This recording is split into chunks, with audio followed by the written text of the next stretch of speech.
This week, we watched The Phoenician Scheme by Wes Anderson. This is a pleasant surprise. It's weird. 'Cause I don't think it's like the most Wes Anderson-esque movie, you know. A lot of it deals with he said he made this in honor of his father-in-law, who was a Moroccan man, who was a businessman. A lot of this has a lot of his work has a lot of homages to different time periods, but this seems to be more like a homage a bit more to like old Hollywood in a way, and how they shot their movies and how the sequencing went. I love the fact that this is also a story of a man who's coming to terms with who he is as a person and is changing, or whether being forced to or by willingly. Like I love the fact that a lot of the black and white scenes are basically his conscience. Those crises of conscience people have. So I love that, using that as a literary device to illustrate him changing as a person. And yeah, and like Mia Thermopolis, like scene stealer. Like I was like, who is this? And it turns out it's Kate Winslet's daughter. This is like her first like major, role as a lead actor, and she like carries like not the emotional stuff, but she does. Her and Benicio carry a lot of this movie, and I thought she did an amazing job. I don't see Benicio del Toro like all the time. So like when I do see him, it's like a really nice, refreshing surprise. And he's so good. Mhm. And Mia, I also thought was really good. I have some feelings about like the Nepo babies of it all, like just kind of, being in films. But I also just feel like if you're good, then it's fine. So she was good. So I didn't Mhm. really have any issues with it. But yeah, I really enjoyed their relationship and their journey that they go on. And all of the other characters who kind of come into play. I thought that their stuff, like, I feel like they both of them interacted really well with everyone. To me, the standout was Michael Cera. Yes. Sorry to say this. Yeah, yeah, Like, yeah, yeah. I just feel like I don't know. After like the mid 2010s, I had didn't really see Michael Cera much. And then I saw him in the Barbie movie and I was like, "Oh my gosh, he's amazing. I forgot how great he is." And then he's in this, just absolutely killing it. Like, I don't know. I love Michael Cera so much. He has a very special place in my heart. So, it was such a joy seeing him in this movie, and he, like, fits so well in, like, Wes Anderson's aesthetic. So I was just like, "Yeah, this is cool."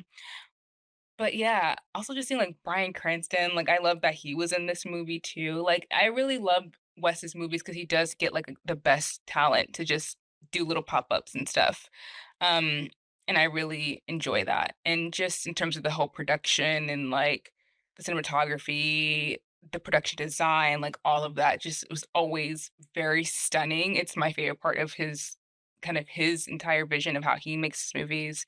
I really enjoy looking at it because it just looks great, and the dialogue was fantastic, witty, spitfire, very spot on. I think he wrote it with Roman Coppola.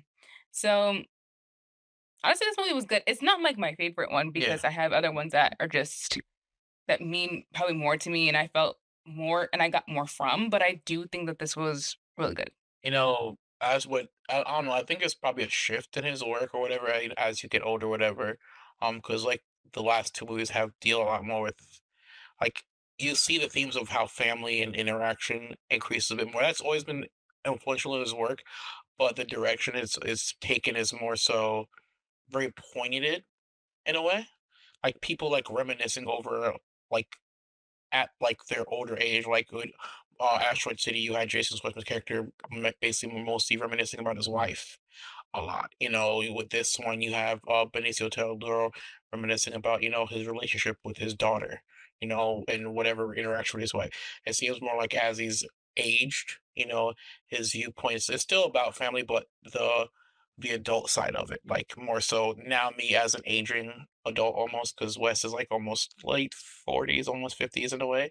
So now he's like, oh, I'm getting up there in age. How has, my life or my actions more impacted like my family and those around me, and kind of reflecting on it and his writing as well. I love how they changed little details in Mia's wardrobe as her Oh, yeah, character. Her and her character, makeup yeah, and her stuff, as yeah. as she gets closer to Benicio's character, she's striding like, "Oh, I'm going to be a nun no matter what."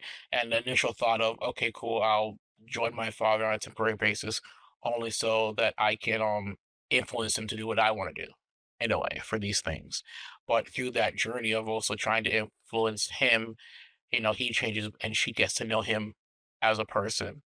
more so than the guy who sent her, to an orphanage or to the convent, and only kept the brothers, As you see her, she changed her stocking slowly. She starts wearing more makeup, she gets the jeweled rosary, then she starts carrying a knife, and then he gives her a better knife. Like she as a person also like and that's the thing, like when we as we get older, we kind of do mimic our parents a lot more than we think. And that's also, I think, a good visual detail of showing her growth and change due to his influence as well in the movie. And it's weird, it's through his shenanigans of trying to hustle his friends, their bond gets tighter. Like he blocks his friend from getting shot. It's like, oh, you really like me. All right, fuck it. I'll do it. I'll Mhm. I'll add into it. Oh man, your relationship with your daughter, this letter you have here. Fine, I'll give you blood and I'll back it as well. Playing basketball with Tom Hanks and Ryan Cranston, he helps Riz Ahmed's character build confidence, and the daughter gives their story of how who she is, where she's coming from. Both of them go, no, screw it, I'll help you out as well.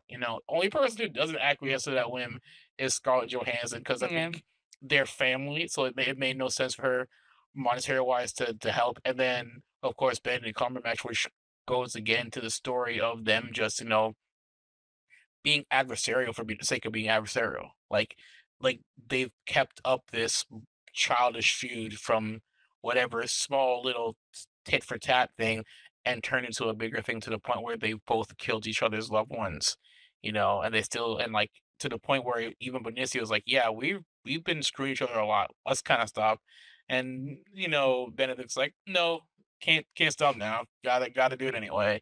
So that touch of comedy at the end is really peak like Wes Anderson, but it's also a lot of heart and tenderness in the story as well. Like you're driving yourself to ruin over petty inconveniences aren't necessary at all. I really loved, like, the costuming, like, all of his suits and stuff were, like, Hmm. beautiful, and I loved her costuming too because she does have that kinda nun's, dress, I don't know what it's called. The nuns, the dresses that the Convent nuns be robes and wearing, stuff like the yeah. robes, Yeah.